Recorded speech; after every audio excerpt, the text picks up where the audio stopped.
तोहर कमनो बहाना करतानिया सो छठ के पूजना चली न पिया तोहर कमनो बहाना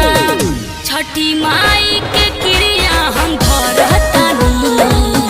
तैयारी करो ये धनी धूमधाम से जल्दी गाड़ी हम धरतानी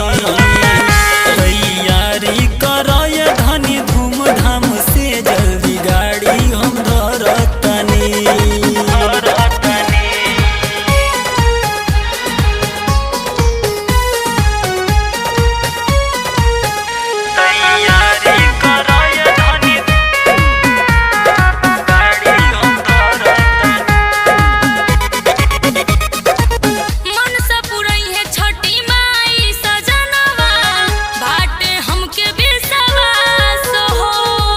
श्रद्धा से कर पूजनवाए धनिया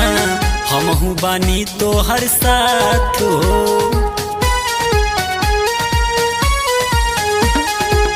मन से पुरई है छठी माई सजनवा बाटे हमके विश्वास हो श्रद्धा से कर पूजनवाए धनिया हमहू बानी तोहर साथ हो गुजी जयकारा छठी माई के जहाँ गंगा जी तीरे खूब बाजी बजनवा कोसी भर के तैयारी हम करतानी तैयारी करो ये धनी धूमधाम से जल्दी गाड़ी हम धरतानी तैयारी करो ये धनी धूमधाम से जल्दी गाड़ी हम धरतानी तैयारी करो ये धनी धूमधाम से जल्दी धरतानी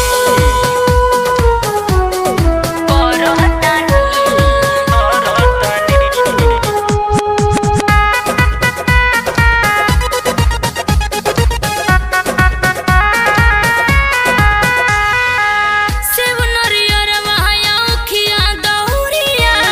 ले ले बानी मंगवाई हाय गैया के दूधवा ए रनिया लिह पिंटू से